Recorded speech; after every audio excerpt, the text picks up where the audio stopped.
Mr. Speaker, as I rise to make my contribution to this 2021 budget debate, I begin by commending the Honorable Senior Minister within the Office of the President, Dr. Ashni Kumar Singh, and his team for a budget that sought to bring relief to the ordinary people. Indeed, Mr. Speaker, when we look at the menu of measures proposed by Budget 2021, I could not help but wonder if the Minister of Finance had taken on the role of Santa Claus, giving out presents here, there, and everywhere. He did not miss one sector and sought to ensure that the budget reached everyone. This, Mr. Speaker, is commendable, but not surprising. The PPPC administration now, like those in the past, has always sought for the fruits of development to reach all Guyanese. Indeed, it is the PPPC that is delivering the vaunted good life to all Guyanese. Mr. Speaker, Budget 2021 builds on the progress commenced in Budget 2020. It seeks to further dismantle the hardship and burdens that the coalition placed on the backs of the working people during its short but destructive term in office. Indeed, Budget 2021 was highly anticipated and clearly delivered. It is a far cry from what we experienced during the APNU AFC. Mr. Speaker, the fact that the PPPC can enhance reliefs to the ordinary people without increasing or adding any tax or fees signals that the country is in the hands of the right people.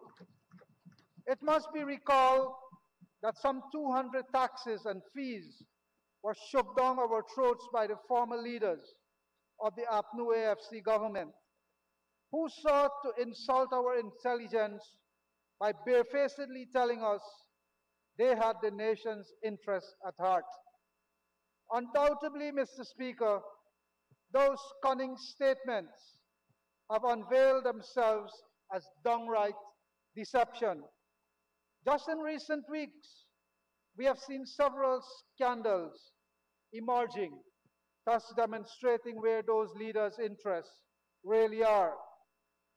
Mr. Speaker, my colleagues on the other side of this honorable House, except the Honorable Deputy Speaker, Mr. Chairman, are trying desperately to employ every means necessary, even transcending the figments of their imagination, to find talking points to denounce this budget. Just imagine, their only reaction was to say that public servants would get no increase. And when their folly was exposed, it appeared the cat got their tongues. They have now changed tunes and are speaking no more of collective bargaining, but what an announcement. Similar to when they were in the driver's seat, imposition after imposition was the order of the day. Mr. Speaker, the honorable members on the other side of the House, and I said except the Honorable Deputy Speaker, while saying they speak for the working people, are really far away from their travails. Let me say to them, Mr. Speaker, public servants are not the only group of workers in this country. Let us not forget that it was that same APNU AFC grouping that diluted the Ministry of Labor into a mere department, refusing to acknowledge calls for its resuscitation. Today, the Ministry of Labor is not only resuscitated, but is being actively revamped. Honorable Minister Hamilton, spoke to the many efforts of the government to advance the protection of the working class. I must remind Mr. Speaker that the coalition during its term did not advance a single piece of legislation to enhance workers' protection. I recognize too the efforts of the Ministry of Labor to advance its training agenda and matching skills with vacancies. So, Mr. Speaker, the PPP is walking the talk and not engaged in idle talk as we see emanating from the APNU AFC on the other side of this House. Mr. Speaker, the 2021 budget was presented under the theme, A Path to Recovery, Economic Dynamism and Resilience. As I considered the theme, my mind was immediately jolted to the agriculture sector. This industry plays a seminal role, yet the coalition downplayed, diminished, and degenerated the sector. During the coalition's term in office, the country had an office, Georgetown-based agriculture minister. I repeat that, the country had an office, Georgetown-based agriculture minister. He could not be found in the fields, grounding with farmers and workers. Imagine, Mr. Speaker, that the then Minister of Agriculture told the media he was not aware that the then government had borrowed $30 billion for Gaisuku when he was asked. Really, Mr. Speaker, could we have had any hope that the sector would have developed under such leadership?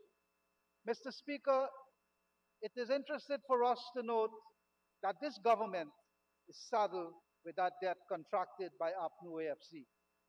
Today, Mr. Speaker, the sector is on the path to recovery, dynamism and resilience. Our new Minister of Agriculture, I recognize, is working dedicatedly to reverse the damage inflicted.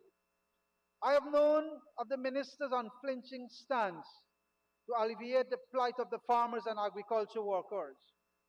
I know too of his connection to the ordinary people, and that is why I'm not surprised when I opened the newspaper to see him interacting with farmers, sugar workers, fishermen, and others on a regular basis. It is that sort of practical hands-on leadership that is required to put agriculture back to its rightful place. Mr. Speaker, the coalition's disdain for agriculture was probably most visibly manifested in the sugar industry. APNU AFC took an industry which was showing great signs of recovery to its lowest ebb. It was as if they had a reverse Midas touch. A reverse Midas touch, Mr. Speaker. When the APNU AFC entered office in 2015, former Prime Minister Moses Nagamutu is quoted in a statement of November 28, 2015, as saying, quote, Gaisuku will recover this year, will mark a turning point in the performance of the industry, end of quote. By May 2020, former Gaisuku chairman John Doe was seeking the intervention of the then President Granger, quote, to use your good office to arrange for funding to prevent the impending closure of the industry, end of quote. That is the reverse Midas touch at work, Mr. Speaker. Mr. Speaker, I saw a few nights ago Honorable Member Kemraj Ramjatan on the news contending that the government's support to sugar was akin to pouring good money into a bad industry. I'm informed, Mr. Speaker, that the Honorable Member may know a lot about pouring. He's not here and he's probably gone pouring. But I urge him to remove his blinkers. The Honorable Member chooses, it seems, to ignore what sugar means to our nation. or what it contributes economically and socially to our people. It was the same honorable member, Mr. Speaker, who during the 2015 elections campaign promised sugar workers their lives would be assured with a 20% increase, among other things. But, Mr. Speaker, he turned around and betrayed them. Today, Mr. Speaker, the honorable member called the sugar workers bloodsucker. I wish he was here so that I could have looked at him in the eyes, Mr. Speaker, and say to the member that he is nothing but shameless, to put it mildly. He must know, however, that this nation is listening. Those thousands of Guyanese who suffered will undoubtedly forever remember the coalition crime against them. But what's worse, Mr. Speaker, is that it seems the honorable member and his colleagues disdainfully are seeking to perpetuate policies that impoverish and pauperize our people, and yet they want to call themselves leaders.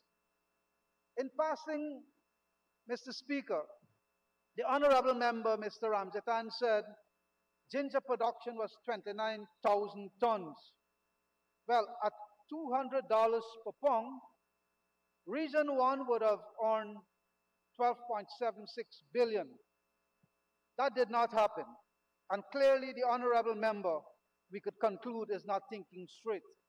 Some people may say some other things about straight. The reality, Mr. Speaker, is that a great deal of the support is directing toward repairing what I consider the deliberate damage inflicted to the sugar industry. I'm convinced, Mr. Speaker, that the coalition had one clear intention. That was to remove sugar from the map of Guyana. But in as much as I'm convinced about that, Mr. Speaker, I remain at a loss as to what motivated them to pursue such a policy of spitefulness. Is it that they despise sugar workers? Is it that the workers harmed or hurt them? What did the sugar industry do for the APNU AFC to heap such scorn onto them? Is it because they are now sitting in the different seats in this House? Mr. Speaker, history will record the harsh treatment the coalition meted out to the sugar industry. It was completely reprehensible, and where it appeared that the industry was executed at the altar of political expediency. Mr. Speaker, while we must lament the past, wisely it is said, we should not live in it. It is therefore heartening that the sugar industry is on the path of recovery and ultimate resilience. Significant efforts are being made at this time to breathe new life into the industry. At this time, the new board and management are actively focused on bringing the industry back into its rightful path.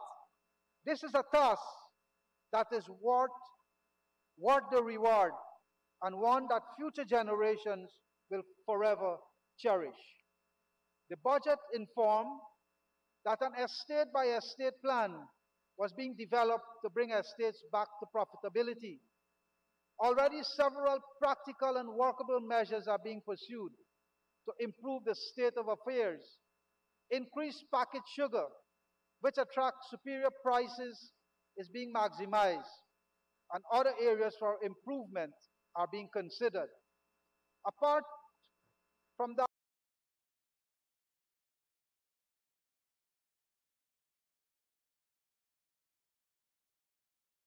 diversification opportunities are being examined in the areas of agro-energy and other product diversification. Mr. Speaker, in a nutshell, is what sets apart PPPC from my colleagues on the other side. It seems rather than seeing the glass half empty rather than half full. Simply put, Mr. Speaker, it was that sort of thinking that pushed the industry down into the doldrums. But, Mr. Speaker, sugar was just one of the main victims of the coalition's disdain for agriculture. Our farmers were asked to swallow hefty hikes in cost of land rental and drainage and irrigation fees. They suffered with the removal of tax concessions for equipment and confronted other anti-farmer policies. Again, I am at a loss, Mr. Speaker, to rationally explain the logic to punish those who feed us and keep us strong. Many farmers were barely able to keep their noses above water and faced painful times during the APNU AFC term. That is why I'm heartened, Mr. Speaker, to recognize and applaud the reversal of those policies. Today, our farmers can once again breathe ease as the shackles which held them back have been removed. Today, our brothers and sisters in the agriculture sector are excited, anxious, and motivated to put their best foot forward. Indeed, we have significant agricultural potential, and the industry can play an important role in ensuring economic diversity as we seek to build a resilient economy that is not dependent on a few sectors. This is testament to the forward-thinking approach of the PPPC, which does not consider just today, but tomorrow and the days after as well. Mr. Speaker, as a trade unionist interacting regularly with the ordinary man and woman, I cannot fail to use this opportunity to speak to the pro-poor and pro-people measures outlined in the budget. Undoubtedly, the people have much to celebrate. The school children grant has not only been restored, but improved as well. This will go a far way in assisting many Guyanese to be able to acquire items for their children's schooling. This, Mr. Speaker, is now being deemed inadequate by the APNU AFC, whose legacy was one of removal or takeaway. Honorable member, you will need an extension to talk more about legacy. Mr. Speaker, I'd like to ask for my colleague to have 5 minutes more to conclude his presentation. Thank you, Honorable Minister. Honorable member, you may continue. Thank you, Mr. Speaker. There is much jubilation with the decrease in water rates coming after VAT was removed a few months ago. Similarly, the expansion of the zero-rated list of goods will see the cost of living further reduced, while our pensioners and public assistance recipients are to receive a well-deserved hike. Taken together, the disposable income of our people has gone up by several $1,000s. This is a significant win for all Guyanese. Clearly, Mr. Speaker, there is a great lot for our people to be excited about. Undoubtedly, there have been several gains, and I'm certain there is more in the pipeline. Indeed, with a fast expanding economy, the expectation of our people are heightening. The government has committed itself to bringing relief and betterment to all Guyanese. Aptly put, Mr. Speaker, His Excellency President Irfan Ali, when he addressed the House a few days ago, said, quote, "There is a bright future ahead," end of quote. I'm convinced this government will build a future that is secure, strong, and sustainable. Budget 2021 is another step in that direction where Guyanese will be proud, happy, and contented. This is a future we must all aspire for, and one which we all deserve and must work collectively to realize as we advance the lot of all Guyanese. Mr. Speaker, I commend Budget 2021. Thank you very much.